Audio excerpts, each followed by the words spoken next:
Ladies and gentlemen, boys and girls, welcome to the Bradbury Group, New Zealand's best weekly political argument, hosted by the militant, Marxist, anti-Santa, Martin Bradbury. The Bradbury Group is streamed live on Rover, Sky TV, YouTube and Facebook. Proudly sponsored by Wātea, journalism you can trust. Let the arguments begin.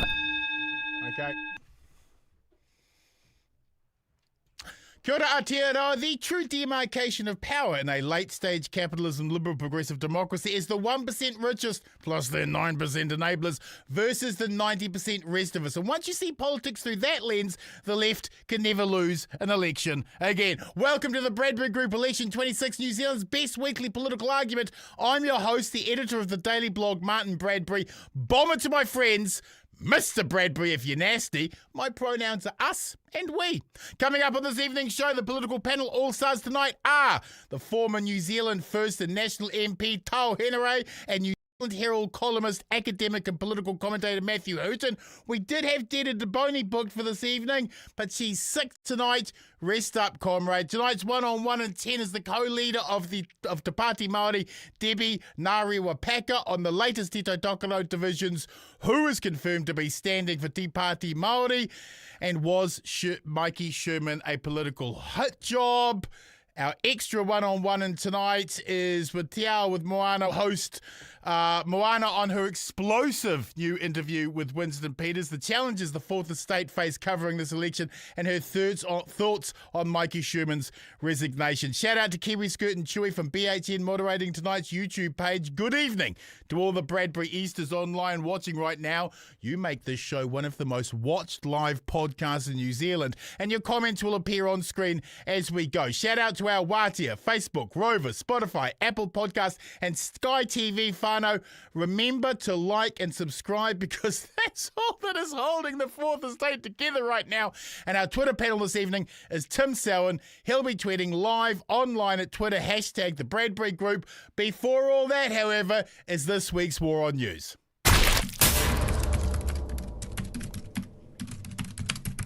Brothers and sisters, it's week 11 of Trump's 3-day war that he's won 17 times already, and shit is getting way worse. Oil stock supplies are now running so low that if the strait is not opened immediately, it will cause a price destruction moment by June that will see the price of oil skyrocket to $200 a barrel. On top of that, if the strait is not opened within 10 days, fertilizer will miss the growing season, which will see 10 billion less meals each week, which could manufacture a famine that could kill millions. When challenged today on Iran not opening the strait, Trump said, they're so weak, the weakest, they're so weak, they're on life support, the weakest, they're so weak. Okay, if they're so weak and Trump has won 17 times already, why do they still have the entire global economic structure by the balls while risking financial ruin, domestic inflation crisis, and a manufactured famine that could kill millions? Does Donald Trump even have a working definition of what winning looks like? Because his only two options seem to be surrender to Iran or nuke the entire Iranian coastline. Let's see how crazy Trump really is. Talking of how crazy Trump really is, evangelical pastors last week held a special prayer circle around a new giant golden statue of Donald Trump in Miami. I'm not kidding. Look, comrades, we live in a liberal progressive democracy and we have freedom of religion. So if you want to believe in a magical flying invisible wizard for your day-to-day ethical decisions, you do you. But if you're going to go all Christy Christ on us, shouldn't you all be following your actual scripture? I'm no PhD student in theology, but I'm pretty sure praying to gold statues is frowned upon. The 10 Commandments. Number 1, thou shalt not have any other gods. Number 2, thou shalt not worship any graven image. It's literally the first 2 commandments. Evangelical pastors praying at the feet of a huge golden statue is literally the opposite of what God supposedly teaches. It's not number 8 or number 9 Or number 10, or 6 sevens for the kids, it's number 1 and 2.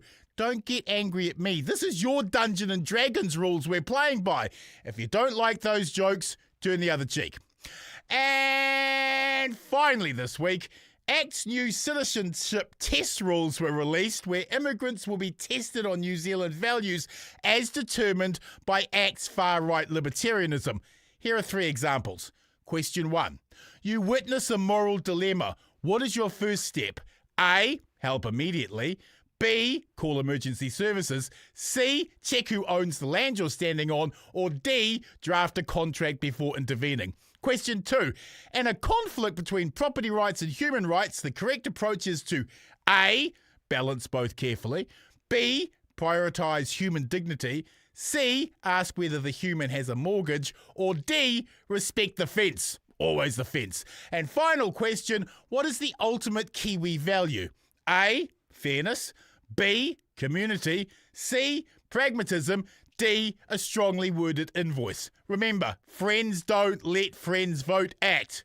The political panel all-stars up shortly, whānau. But first, this week's 1-on-1 in 10 with Māori Party co-leader Debbie Ngarewa-Packer on the latest from Tai Tokerau, who is actually standing for Te Pati Māori, and was it a political hit job on Maiki Sherman?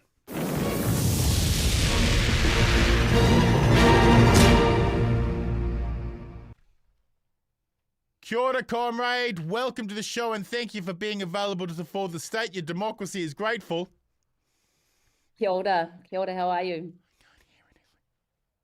Debbie, we must start tonight with the latest machinations in Tai Tokerau, where Maramino Kapa Kingi has dropped any pretense of solidarity and is now directly attacking Te Pati Māori by launching her own party. Māori Party voters are heartbroken enough as it is with this never-ending internal strife. Was the party right to push her out all along? I think the party has had to navigate through some really trying times, and at the end of this mic is someone who's been with the party when it started, who was with the party when it was kicked out in 2017. It was actually with the party when Hooton left, and has been part of the movement through some really brutal times. And so, whether the argument of Maria should have been dismissed, expelled, has come through in the courts on process. Yes. Whether the conflict could be resolved, I think, has been determined in the decision that Maria has made in the last couple of days. And, we're not homogenised as a people. These multiple political views, and we have seen multiple parties start in the history of Aotearoa before. So I think, what's really important is that movements aren't carried, and they never have been carried by one person alone. For me, it's about longevity, it's about loyalty and consistency. And I think that's what we focus on as Te Pati Māori, is the kaupapa that was, first, designed by the crossing of Whaitariana.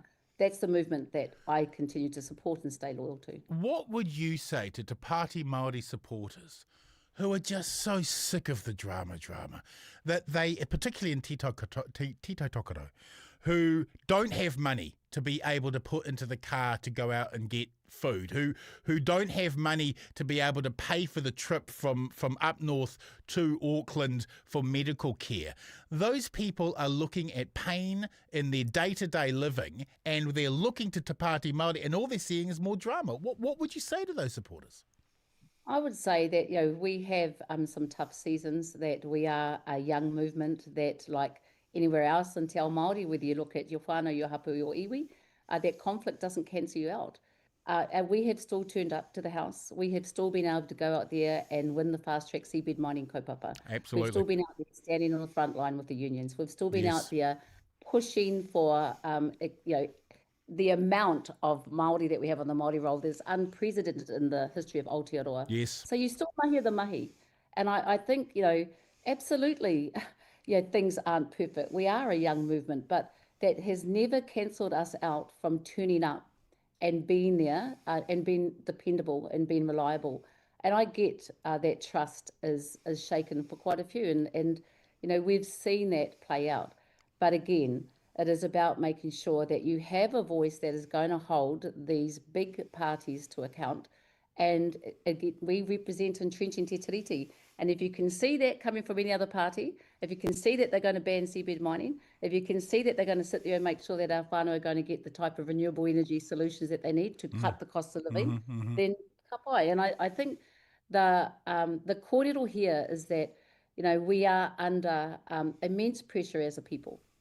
But we have to also remind ourselves of who it is that we have and who's been here the whole way through, irrespective of the leadership issues, irrespective of people moving to create other parties. This has all happened in the history of this young party before. Māori Mena has turned a once safe seat for Te Pati Māori into a four-way race with a good chance Willow Jean Prime may come through the middle. There's only one candidate I know of who could win it for Māori Party now, and that is Hone Harawira. Is he on the speed dial?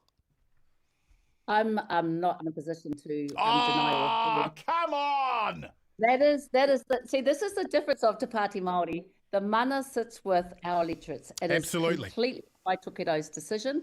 And just as it was the electorate's decision to make decisions that people don't like, it is not a Debbie Ngarewa-Packer show. It is the mana of those electorates. And Whaiatariana was always diligent in making sure that the branches, the people who make up the electorates have the mana.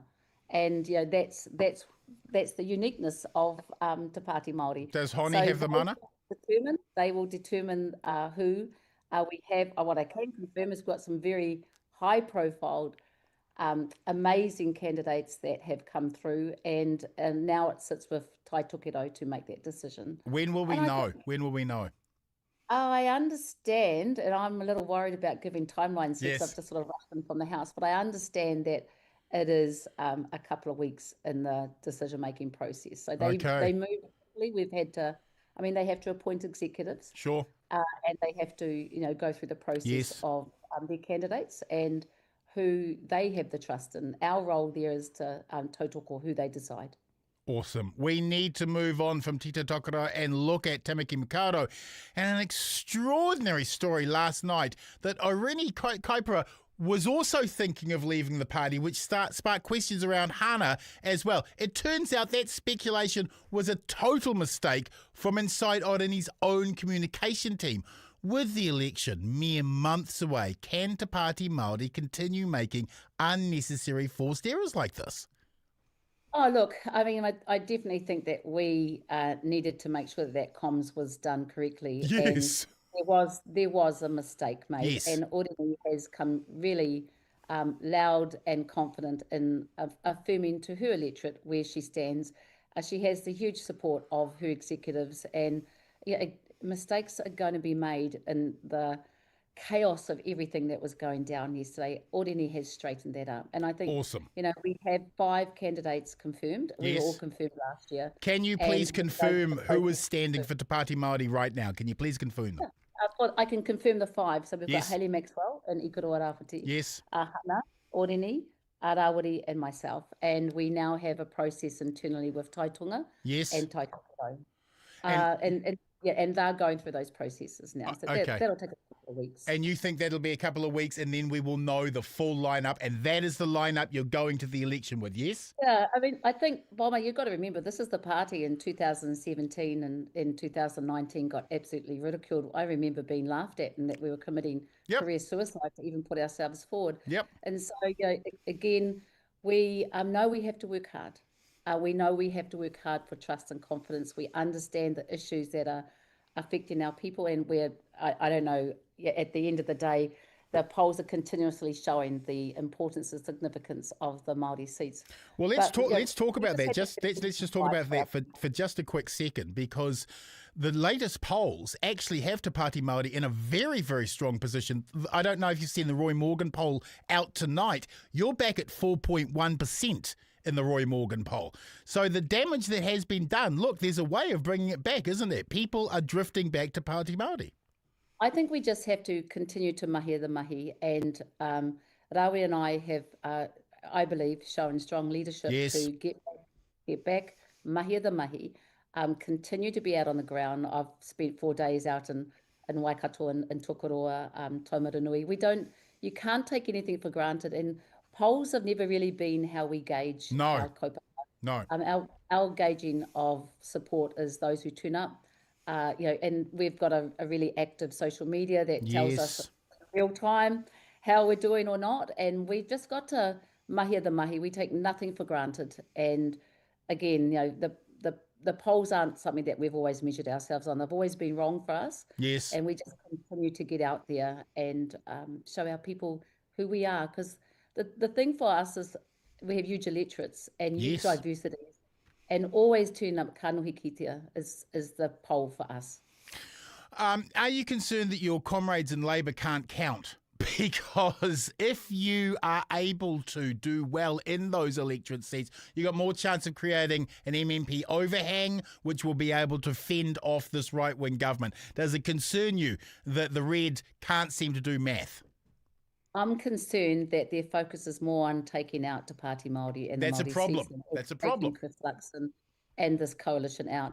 We have only got one focus, and the reason we know we have to work hard to get our people to turn up, the reason our whole, mandate has been to increase the Māori role is the way that it closes off at August the 6th. Yes. So we haven't ever lost focus of that. I can't talk for the other parties, but it's disturbing to see headlines that are more focused on us than it is on us collectively getting this government out. Preach. We're not the threat to Labour. We're actually an ally, and they've never seen us like that. From the moment we got back into Parliament, we've never ever had a relationship like that. And you look at the MPs; they can talk to every other Māori across every other political party. Labour still see us as in the way. So it's a sad lack of maturity and understanding. And I think they've got the dial wrong on that. But again, we're not focused on any other party. We know what we have to do, and we will do everything we have to get this government out. The Maiki Sherman resignation after being hounded out of TVNZ has angered many. She was no friend to Te Pati Māori. Her reporting was always highly critical of the party. But the manner in which she has been set up seems very obvious here. Do you believe Maiki's resignation was a political hit job? Absolutely. It was a political hit job. I mean, here we have a wahine, an outstanding wahine, who did absolutely no favours. Everyone keeps saying she was soft to the I know, to the left. Wasn't soft on us. Exactly. And we didn't ask her to be either. To be really fair, we don't expect any media to treat us differently. But what we have seen here is the way that the information was hurled, the way that TVNZ didn't have her back, the way that we've only heard one side of the story, and no one in any way or form has condoned the language that she used. It's just the way that it was released to be able to do a massive character assassination to the point that we now have an outstanding wahine who got into a position that is really rare for any of our wahine to get into. Right. Have been forced or to feel forced to have left a critical role. And a lot of I think Oreni said it really well, a lot of our rangatahi could see themselves in her, and she showed a way to break through and be who you are. And we can... I heard someone sort of say recently, she was wahine Māori, she shouldn't have been worried about her at all. Actually, we can be this and this and this and this. And I think the misogynism that's continually targeted at talented wahine who are fluent Reo speakers, it just was all stacked up. Absolutely. I'd be really hard-fixed to change that opinion. Finally, Debbie, this hard right government have embarked upon the most extreme anti-Māori and anti-treaty agenda we have seen in recent times. Why is this such an important election, and why must people get engaged? I think it's so important, not only because they have attacked the last 60, 70 years of every incremental change that was positively done to address Māori inequities and to address and promote Māori solutions. But what we have is not only are they hurting, and you look at it, fair pay equity for women, you look at the way that they've attacked anything. We don't even hear Māori. You're not allowed to address inequities in this government. It's all Kiwis. We treat all Kiwis the same. Right. Well, actually, some of us are tangata whenua, we've never called ourselves Kiwis. But the reality is they're actually also allowing a huge opening of corporate exploitation and an attack on our taiao. And so what we've got is a government that's making irreversible damage to our people and to our taiao. And you may not think that that's going to impact on you politically. You may think your life's going to carry on. We've got an exodus of rangatahi over to Australia, more than we've ever seen. Unemployment rates for Māori in Pacifica high, Yes. homelessness. That's what we're dealing with. And if we give this government another term, they will only heighten that. I don't know what would be left to take off us, given that we've got the next 23 pieces of legislation that are going to have weakening of te tiriti. So there is a government that is in denial not only of tangata whenua, but in denial of the beautiful history that we have as a nation. And I don't believe that our tangata tiriti, our allies, are prepared for an Aotearoa that is so backward. Yeah. And it's not the relationships that we see out on the ground. Yeah. So I fear for the way that they are going to hold back our development as a nation. We've matured. We want to be better. We want to look after each other. And so that's why we need to get them out. Thank you, comrade, for your insight and oversight. We'll speak with you again next month. Thank you. Hei kona. Kia ora. The political panel all stars up shortly, whānau, but now this week's extra one-on-one in 10 with Te Ao with Moana host Moana on her explosive new interview with Winston Peters, the challenges the Fourth Estate faces covering this election, and her thoughts on Maiki Sherman standing down from TVNZ.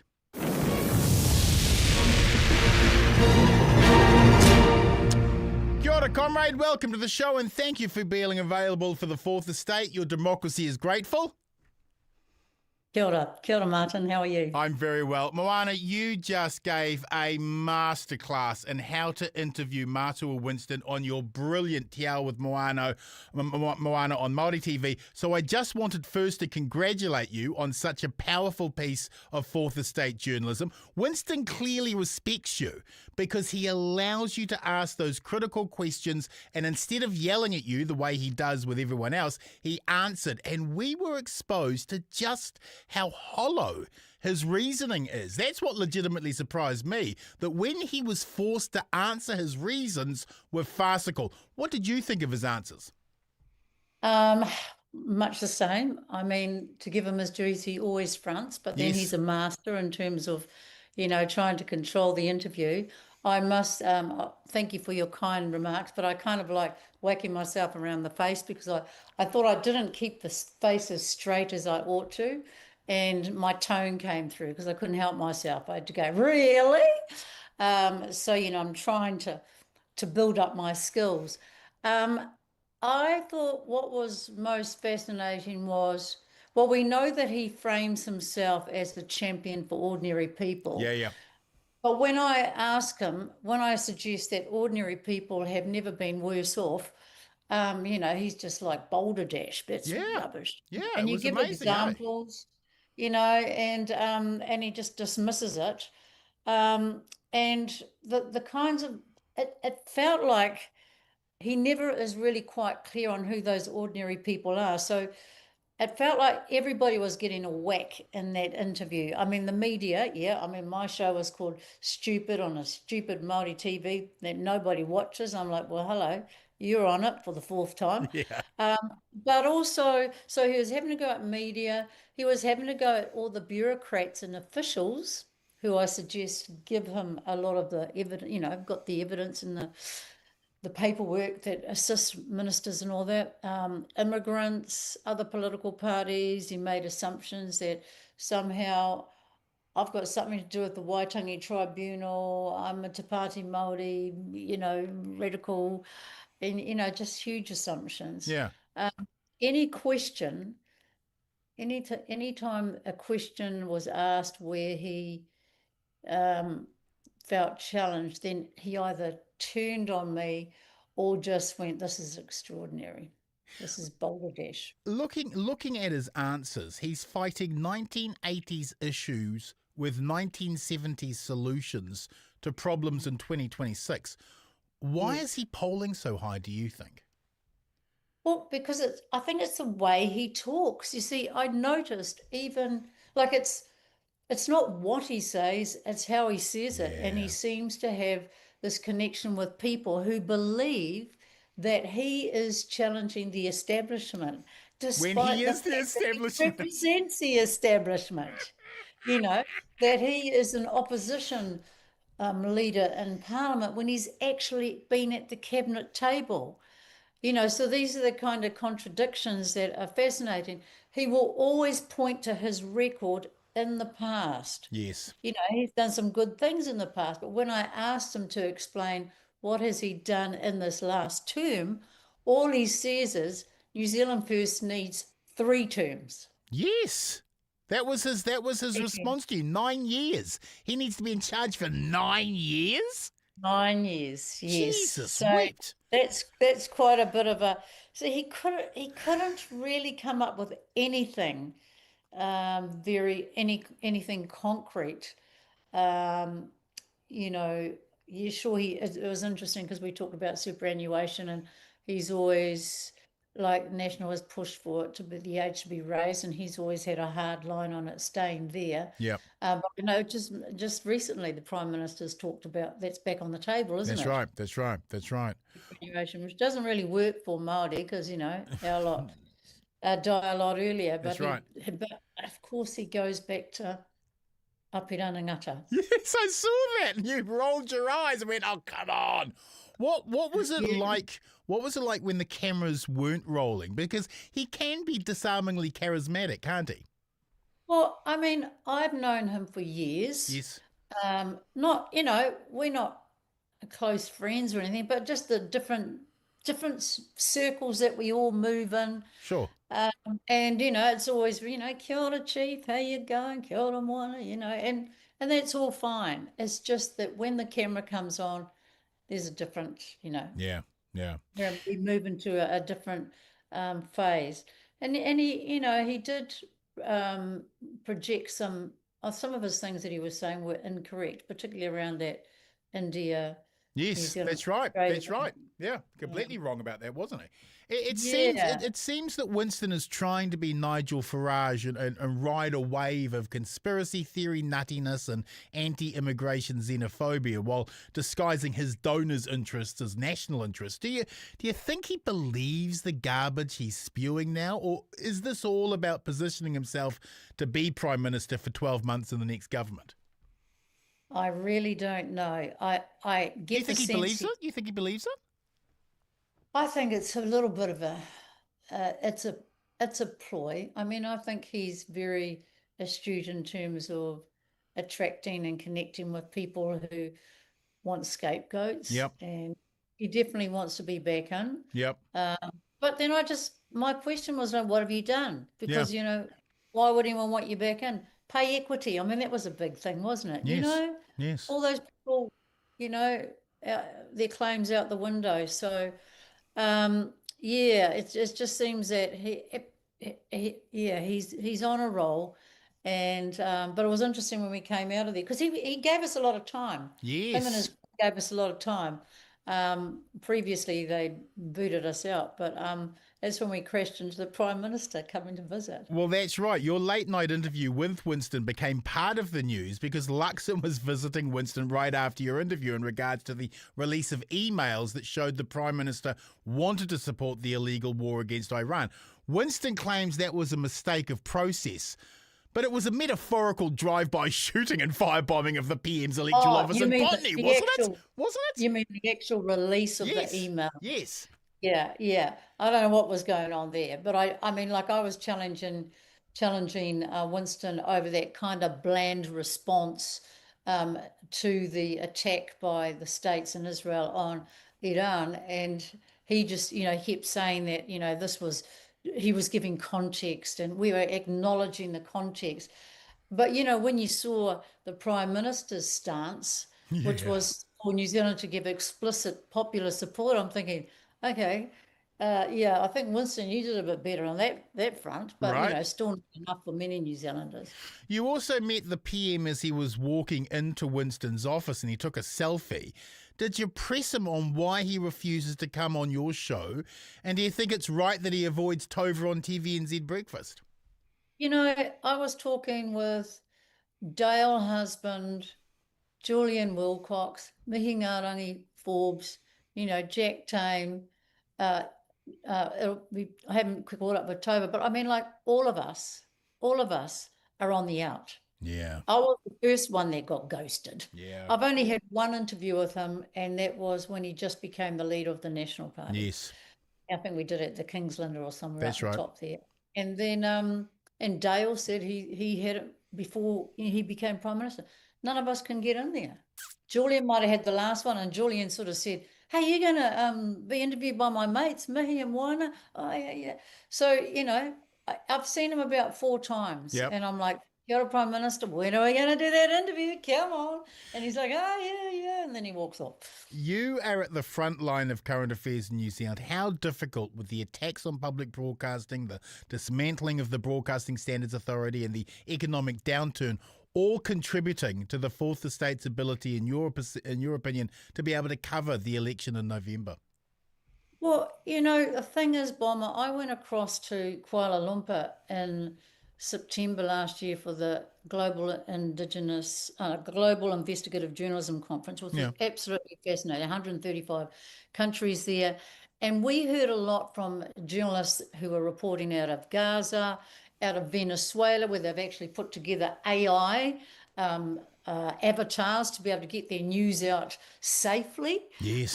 We Yes, I heard saw all that. about from Maria Ressa from the Philippines, who was arrested 11 times by the president there, talking about authoritarian rule and how journalists are not influencers, how they've got to be able to, really stick to it. And then I came away thinking, Jesus, we're lucky. We're not getting arrested. We're not getting shot. But all the red flags are there in terms of this constant undermining of the media, this constant framing of it as biased, as radical. If you ask the questions, and the whole point of the media, well, journalism, is to ask the questions and ensure that those in power are accountable. Yes. When you have the Broadcasting Standards Authority taken away, flawed though it was, and nothing left, there is that is a big red flag. And I remember when I first got into journalism, I had no bloody idea how it works. But Colin McRae said to me, "You have to be fair, balanced, and accurate." Yeah. Fair, balanced, and accurate. And we try really hard to be fair, balanced, and accurate in an unfair, unbalanced blimmin' environment. Now, those are standards that are people in the media don't have to be held up against. And so we had to be really careful. If I gave an opinion piece on Te Awa with Moana, it had to have opinion. Sure. So I am worried about this kind of erosion of journalism as like a sport. Yeah. And we'll try really hard in the move up to the election to be fair, balanced, and accurate, and that's all we can do. But yeah, I am concerned. Finally, Moana, what are your thoughts about Maiki Sherman stepping down as TVNZ political editor 6 months before an election for an event that occurred last year? Is there a double standard placed upon Māori women in leadership? Well, I didn't really. The way I looked at it was, here you've got as a professional, senior, very experienced political editor who was asking questions. Now there were people on the so-called left, whatever that is now, who would, criticise her, and on the right, that's right. the same. Yeah, that's right. I didn't look at her and say she's gone because she's a Māori woman. I looked at her, she's gone because she's a bloody good journalist who happens to be a Māori woman. Yep. And one less provocative, challenging journalist could be quite useful for some groups in our society. So I look at the timing of it. I look at who championed that. Yes. And those are the things that concern me. Thank you, comrade, for sharing your insight and oversight this evening. Love to you. Love to the crew over at Te Awa with Moana. You're doing amazing work. Oh, thank you, Bomber. Kia ora. Be well. Okay, now to our political panel all-stars. Our first panellist is the union rep for Slytherin House. He makes Machiavelli look like a virgin, and he's the only New Zealand right-winger not on the taxpayers' union payroll. Perpetually joining us from a secure, undisclosed location for reasons we cannot disclose. New Zealand Herald columnist Matthew Hooton. Kia ora, comrade. One word to describe the week, please, sir. Alarming. Alarming. Obviously, there's the situation in with Trump and Iran, but we'll talk about that, I guess, in more detail. But then you look to the UK, and the local elections there had the Reforms winning more than 1,000 new council 1,400 seats. seats, over 1,400 seats. And the Greens also growing. And then you look at Australia, and you've got the One Nation Party winning an important by-election there. And then I look at tonight's Roy Morgan poll. Yes, we'll get into that. Has National Party on 16% among people under 50. Yeah. 14% women under 50, 18% men under 50. Now, the National Labour parties might annoy all of us from time to time, but they are important institutions in our society for stability, and seeing their combined vote falling to 60% or less and having almost no support amongst young people under 50. It's not even young people, people under 50. Right. I think that's very alarming, and it suggests New Zealand may be heading the way the US, Australia and the UK have already. We will get into that. And last but certainly not least, he's a former New Zealand First National Party politician, the Māori Brutus to Winston Caesar, the unofficial Minister for West Auckland, the one, the only, Tau Henare. Kia ora, comrade. One word to describe the week, please, sir. Yeah, very well, very well. There's two. Yep, very well. Brothers and sisters, let's get into tonight's show. Issue 1, week 11 of Trump's 3-day war that he's already won 17 times. Can the New Zealand economy survive? Issue 2, poll of polls place election win at the feet of New Zealand First. What would Winston as Prime Minister look like? And issue 3 tonight was the sacking of Maiki Sherman, a political hit job. Plus, we'll have a final word at the end of the show, which each panellist gets to go to the mountaintop to see who breaches broadcasting standards this week. My money is on top. Let's kick things off with issue 1, and that is week 11 of Trump's 3-day war that he's already won 17 times. Maersk added a 27% surcharge for all New Zealand routes. The Singapore PM warns of 6 months of pain to New Zealand on petrol prices, and the world's oil reserves are running out, with prices predicted to hit $200 a barrel if the strait is not reopened by June. Matthew, do voters understand that when the Prime Minister touts the Singapore deal, that all it means is that we will have supply, but at a price that destroys demand? I think the Singapore deal is a good thing in itself, and let's not say that everything the Prime Minister does is disastrous. The officials have done an excellent job, the Trade Minister and the Foreign Minister, at negotiating that deal with Singapore, and the Prime Minister went up to sign it, which is appropriate, and it will help a bit. But no, we're now, I mean, look, the good thing about Donald Trump has always been, since he first became president in 2016, is that he seemed to be squeamish about risking human life. He was squeamish about wars compared with some of his predecessors. And in the second year of his second term, that one good thing about Donald Trump seems to have been abandoned, and he had no idea what he was doing. But the squeamishness in a way continues, because I don't think he wants to start hostilities again. I don't think the Iranians want that much either, nor do the other countries in the region. So I think we're just going to have a standoff between the two, and that will mean that the strait will stay closed indefinitely. And of course, the US is now in a weaker position in terms of its own national security. Absolutely. Than it was before the war, and the US economy and the world economy are weaker than they were before the war.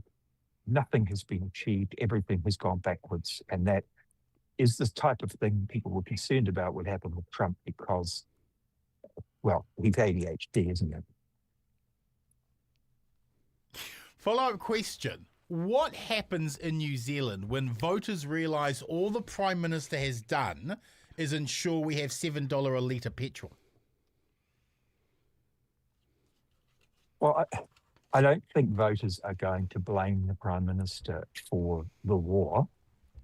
I think, in fact, the government led by the Minister of Finance has done quite a good job in dealing with the immediate fuel problem. There's now a rationing system if that becomes necessary that has been designed and communicated. It's been done without sort of silly drama and podiums of truth. It's just been a business-like approach.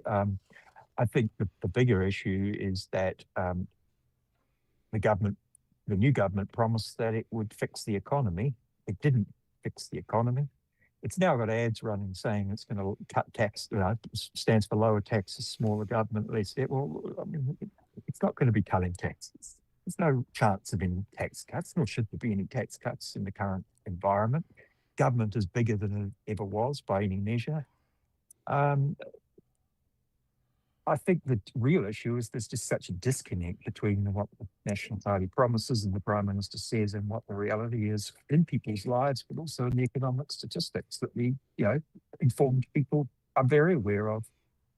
To, how do you think knowledge that the Prime Minister wanted to support this illegal war that is causing the inflation, how will that knowledge impact voters' decisions in November?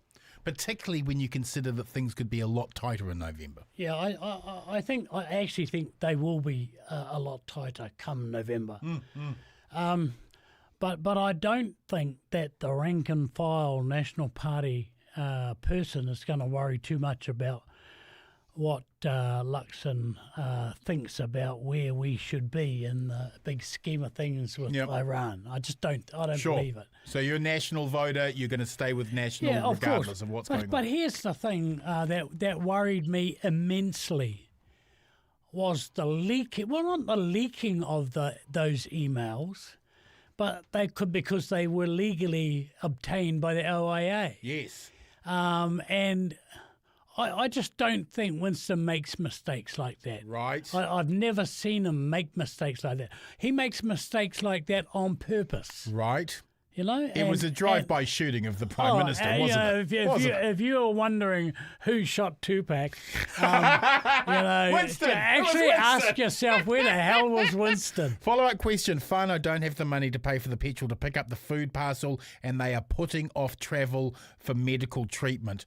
People are doing it tough, and it's only going to get harder, right? Unless, of course, you've got a horse at Ellerslie in the 7th, and you need some diesel to put it in your big, huge Land Rover so you can tow your big, huge horse float. Sure. I mean, when I look at what Albanese did, yes, straight up. Right. Excise tax down. Yeah. He took a couple of other things off. It lessened the bite. Yeah. And I drive around in a 3-ton ute. Yep. And I love it. Yep. But I'm filling it up. Actually, makes you weep? No, bro, I haven't filled it up for a while. Yeah, but look, there was I listened to the guys from the Wall Street Journal. Yes. About a week and a half ago, and they said their sticking point would be $170 a barrel.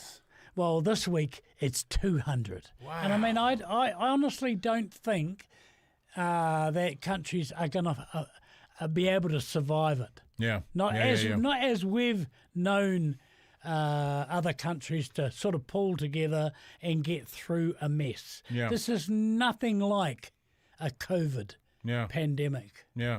Quick round. What will the unemployment rate in OCR be in November at the election, Matthew Hooton? Unemployment, high fives, and OCR, my answer is it should be 2 because the Governor of the Reserve Bank and what will it be? Policy Committee should follow the law. That should be the inflation rate. The OCR will be 3.25 maybe. Wow. Unemployment and OCR. Tom? Yeah, I think there will be a rise, but I don't think I think it'll be negligible in terms of the figure that we see. Right. So mid fives, above that. Yep. OCR, shit. I don't give a shit. To be quite frankly, I'm not in the money game. Yeah. If I've got $20 in my wallet, well and good. Comrades, we need to move on to issue 2 tonight, and that is New Zealand Herald's Poll of Polls AI algorithm, which has claimed National New Zealand First and ACT will win, so we may as well just go home now because the New Zealand Herald has already called it. The latest Taxpayers Union poll out tonight, however, shows Labour 31.9, National 30, New Zealand First down 1.9, 10.9 to 11.7. Greens bounce up 1.9 to 9.7. ACT collapses 2.5 to 6.5. And the Māori Party up 1.5 to 4.1. To New Zealand First and ACT doing far worse than they thought they would be doing. Why? I don't know. I think the big winner is Winston. Yep. I think he's cannibalising some of the soft national and some of the soft ACT. Yes. If you can have a soft ACT. Yeah. And see, he's always believed that his only job is to get to 5%. Right. Anything else Is cream. is cream on the top.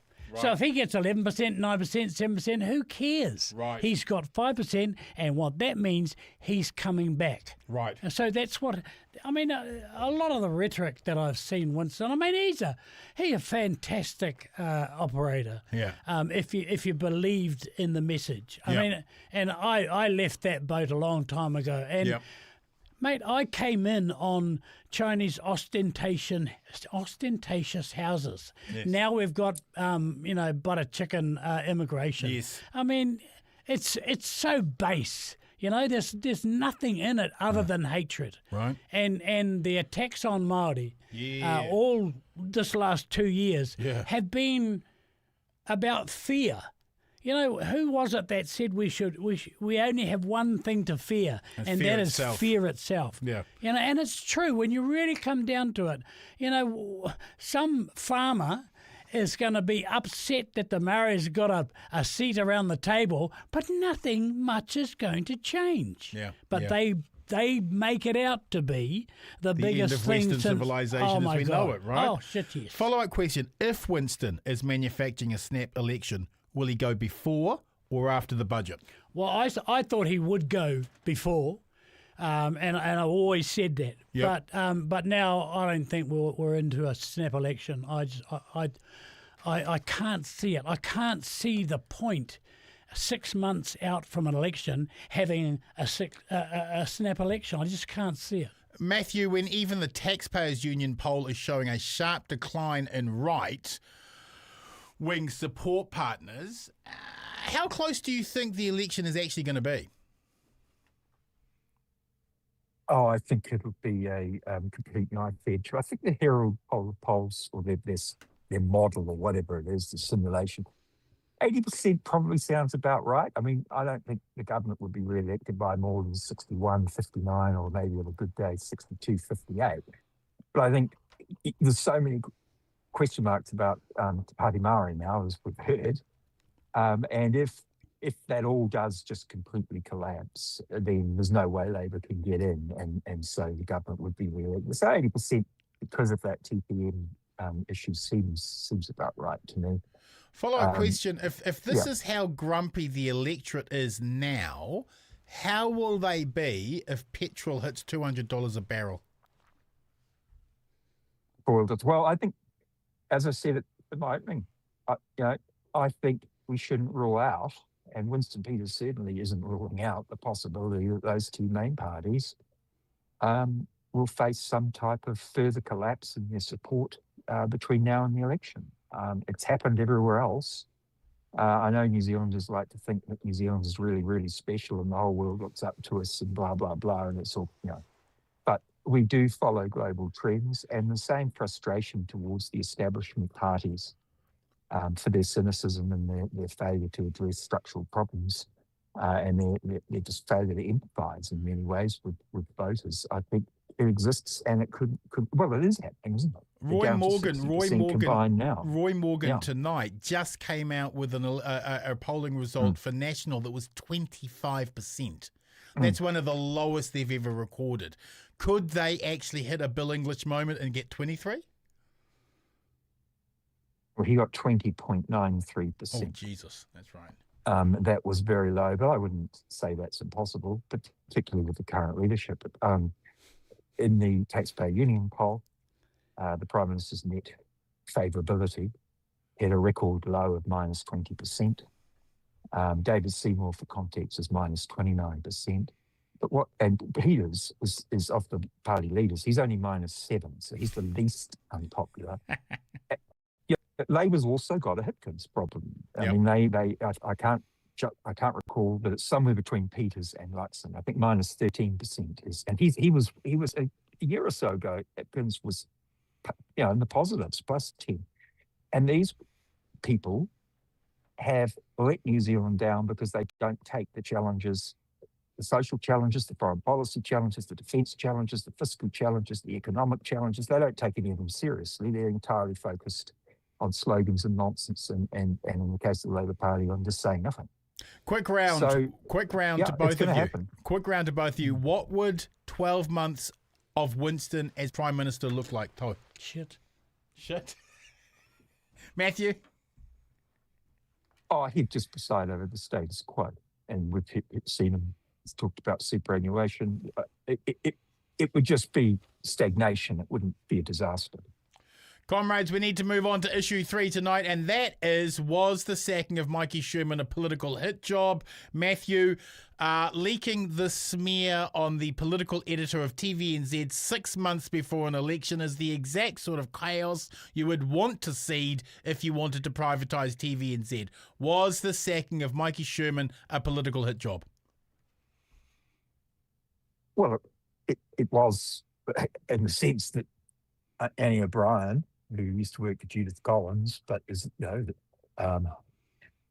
she's an unusual figure. She wrote the thing. She dropped the story that everyone in the political class had been talking about for a year. So, I mean, of course, there's an element of a hit job there. Was it an organised attack by the government? I think if people who think that give the government far too much credit, the idea that this particular ninth floor of the Beehive could arrange a political hit job on anyone is laughable. It's a terrible situation. I don't know whether it should have been made public. Probably it should have. But it certainly ended in a very extreme way with the resignation of the political area. Follow-up question. Surely the issue here is that Maiki gifted the government leverage over her and opens the question as to whether she pulled her punches when covering the government, because when she grovelled to Police Minister Mark Mitchell, it certainly looked like she was pulling her punches. Didn't that make her role untenable? Well, this idea of drinks with the Minister of Finance before the budget, I mean, I don't recall that ever happening. I don't know a former. I mean, there was usually after the budget, especially when it was at night time, but even when it's in the afternoon, there's everyone works really hard that day, and there is a bit of celebration that it's over, like end of school term sort of thing. But drinks with the finance minister before the budget, where everyone gets that pissed, it's very unusual. Although I don't think you could raise the Mark Mitchell thing. I think TVNZ really did stuff that particular issue up. The government did have some reasonable statistics that were new, and they announced them, and TVNZ ran with old statistics. And and then TVNZ apologised. So I don't see anything particularly sinister about that. Toh, there were 2 people involved in this argument, and only one is losing their job. Is there a double standard to Māori women in leadership? First of all, she resigned. She wasn't sacked. Although you, being a unionist, you could argue constructive dismissal. Right. Okay, so let's put that one to the side. What disturbs me even more is that she resigned. If it had been for me, there's no way I would have resigned unless what the other party said was going to shock me. Right. The way I see it, and I'm trying to be reading through the lines, is that she made them a comment, not as a comment, but as a retort. Oh, yeah, it was a response. What he said. Yes, that's right. To her. That's right. Yeah. And if what I hear is what he said, yes, is right, and I've already said it on Twitter. But you understand why she said what she did. I think it's a prize prick for even saying it, if he did. Sure. But what I want from him and his employer is an answer, right? Is exactly right. Yeah. We've got Maiki's side of the story, Yep. and she's resigned. Yep. Rightly or wrongly. What about him? Bingo. Follow-up question. Is attacking the media simply a Trump tactic, and will it work in New Zealand? Yeah, I'm of the school that no, it won't. But that may be because I'm a very kind-hearted. I like to see the good in people, and like Hoot said, I mean the ninth floor couldn't organise a piss up in a brewery, so I don't know how the hell that they got the Minister of Finance on board, but look. I do believe that we are different than the rest of the world for a whole lot of reasons, and I'm ever mindful of our past. Yeah. It's a shared past, Yeah. and boy, do we need a shared people right at this moment. Preach. Comrades, we need to wrap the show with a final word. Tau, your final word this week is? Oh, look, I am so over the moon that Māori Mino has gone on her own waka, so to speak. Yes. I've always believed that the electorate comes first. Yep. Instead of becoming just part of the mathematics of, we might be government or we might not be. Yes. You know? So big ups to Māori Mino. It doesn't mean I hate the Māori Party. And whānau, here's the thing. I get 2 votes. One for the person and one for the party. Matthew, your final word this week, please, sir. I want to just comment on the Maiki Sherman thing in the sense that we, I think Toe would qualify as Gen X. We'll be charitable and say he does. And when we started in the workplace, we had baby boomer bosses. And, I'm never going to criticise, I can't criticise someone for extremely bad behaviour while they're pissed, including at a work function. You never did that. In fact, look, anyone, I mean, I've done it, right? So, Right. but when we were, I mean, what would have happened in that situation is our bosses would have absolutely bollocked us and abused us and sworn at us, right? Yeah. Yeah. And we would have been then shunned by our colleagues for a few days and put in disgrace. And then eventually someone would say, come on, let's go and have a coffee. And the ice would have melted and we would have been forced to go and apologise to the other party. The practice of HR and the way employment law is developed, there doesn't seem to be any of those remedies available. Yeah. There doesn't seem to be anything beyond ignoring the situation or the person resigning or being sacked, because it would be seen as just terrible for a boss to abuse the shit out of one of their employees and tell them they're being a complete fuckwit when they're at the drinks with the Minister of Finance. And I think it would have all been better. I hate to sound like an old bastard, but I think it would have been better had it been dealt with the way it would have been when we were first in the workforce. Amen. And that's Amen. nice about the baby boomers, which is not my habit. Oh, thank you, comrades. And now to my final word, brothers and sisters. The Prime Minister has claimed fee-free student loans didn't achieve any goals. What a load of utter crap.